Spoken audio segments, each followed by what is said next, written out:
The movie takes place in 2021 as riots begin taking over the streets of Mexico City. When things get violent and the mess is taken advantage of to establish a military dictatorship, hospitals are suddenly flooded with wounded people, and the elderly are kicked off their beds to give space to the new arrivals. Meanwhile, in the fancy part of the city, two wealthy families are celebrating the wedding of their heirs, Marianne and Alan. Marianne's mother, Rebecca, is extremely worried because a judge friend will be attending the party, so everything must be perfect. Whenever the happy couple gets some money as a gift, Rebecca puts it away in the safe. She also keeps obsessing over the water because sometimes it comes out green, a consequence of the paint being used in the riots. However, her husband Ivan tells her she needs to relax. Most people, including Marianne's brother Daniel, arrived early, but many of the guests are having trouble reaching the house because of all the blocked roads. One couple even got green paint thrown at their car and their clothes. During the party, Marianne is approached by maid Marta to ask her if she could spare a minute for former employee Rolando. It turns out his wife Elisa, who also used to work for this family, is very ill and needs surgery as soon as possible. Rolando had everything ready at the public hospital, but the protesters took over, and now he has to take her to a private practice, for which he needs the money. Rebecca is hesitant to help, using the wedding party as an excuse to guilt trip him, but Rolando swears he would not be here if it was not an emergency, so Rebecca has no choice but to try to help the man that worked for her for years. While some guests decide to leave early because they are afraid more roads will be closed, Rebecca asks Daniel and Ivan for some money, specifically mentioning low numbers, and after adding a bit of her own, she brings it to Rolando. It is not even a quarter of what he needs, but she claims it is all they had on hand before going back to the party. Rolando stays by the door wondering what to do when he suddenly sees Marianne and calls her over, congratulating her on the wedding before explaining his situation. Marianne has always been fond of Rolando and his wife, so she does not hesitate to go back inside to ask for that extra money. Daniel tells her to ask Ivan, but Marianne knows how he gets when it comes to money and thinks it is a bad idea, causing Daniel to take matters in his own hands. He goes outside and gives Rolando all the money he has left in his pockets, which isn't much, and tells him to leave or he will call security. Marianne still refuses to give up and asks Roland to wait before going to the family safe, only to discover she cannot open it and access her own money. She asks Ivan about it and learns her mom changed the password, but instead of helping, Ivan tells her to enjoy the party and leave those matters for later. Next, Marianne goes to ask Alan if he has the new password, but Alan does not, and he thinks Rolando may be scamming them. Still wanting to avoid such a talk, Marianne ends up grabbing her phone and credit card before going to find Rolando, who unfortunately has already left. Desperate, Marianne talks to Marta's son Christian, asking him to take her to Rolando's house. Right after the two of them leave in one of the family's many cars, the judge friend finally arrives at the party, and Rebecca immediately sends Marta to find Marianne. Marianne gets a call from Marta on her phone and explains she will be taking Rolando and his wife to the hospital. She also asks Marta not to tell her family where she is going. After hanging up, Marianne begins looking for a new road to take because the usual one is blocked by cops that will not allow them to pass even if it is an emergency. Meanwhile, back at the party, a group of protesters breaks into the house with the help of the servants. Daniel tries to offer them his watch, promising more if they all stay peaceful, but the protesters do not care and begin shooting people, including Ivan. Rebecca is held at gunpoint in order to make her open the safe. One of the maids takes the chance to steal a bunch of stuff as well, and while most of the guests are being beaten up, Marta hides in a closet to call Christian and warn him not to come back to the house. Unfortunately, before she can explain more, one of the protesters finds her and hits her too. Guests are held against the wall and asked for their belongings. Some of them are even asked to transfer money using their phones. If anyone even hesitates to collaborate, they get shot, and sometimes they get shot even after giving them what they want, like it happens to Rebecca after opening the safe. A pregnant woman is shot as well with not even a second thought for the baby, and the entire house gets destroyed too. Marianne and Christian are having trouble as well because they have accidentally taken a messy road where the car is hit with green paint and shaken by the protesters, thus they pull back to search for yet another way. This time Christian drives while Marianne hides so that the outsiders cannot tell a socialite is entering the poor neighborhood. They make it safely to Rolando's, although he is not very happy to see Christian has brought Marianne since it can equal trouble. Marianne visits Elisa and promises to take her to the hospital, but hours pass and things on the streets just get worse, thus Christian allows Marianne to stay at his apartment, which is right above Rolando's. It is late at night when the Secretary of Defense finally manages to take control of most parts of the cities, and Marta finally gets to escape her employer's home, doing her best to walk through the riots unnoticed.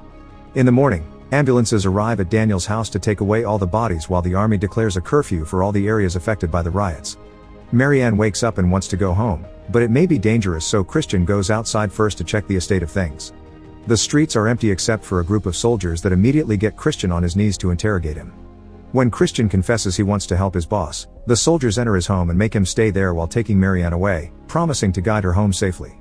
Marianne is put inside a truck and asked for her jewelry and phone, which is not working anyway because the lines are all down. As they pass through the city, destruction and bodies can be seen everywhere. Marta finally makes it to Christian after walking for hours, but Marianne is not doing as well. The soldiers lied and are not taking her home. They are taking her to their base, where they keep tons of hostages that they will use to get ransom money later. Each victim gets a number written on their heads and is asked for their personal information before being put in a cell with everyone else. If they don't collaborate, they are punished with violence. Sometimes a bunch of soldiers come over and take the women into an open room to take advantage of them. At the hospital, Daniel finally has a breakdown when he is reminded he has to make arrangements for the funerals of his wife and Rebecca.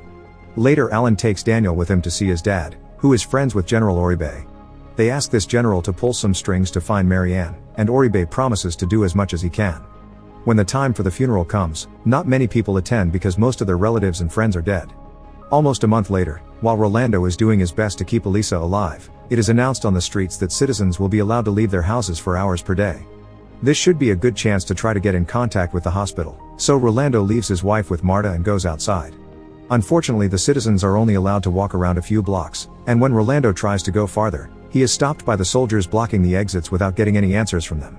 Daniel and his family have the money to quickly fix the house and bring Ivan over from the hospital. He has survived the shot, but he is in a very delicate condition and must stay in bed all day long. He is also assigned a nurse.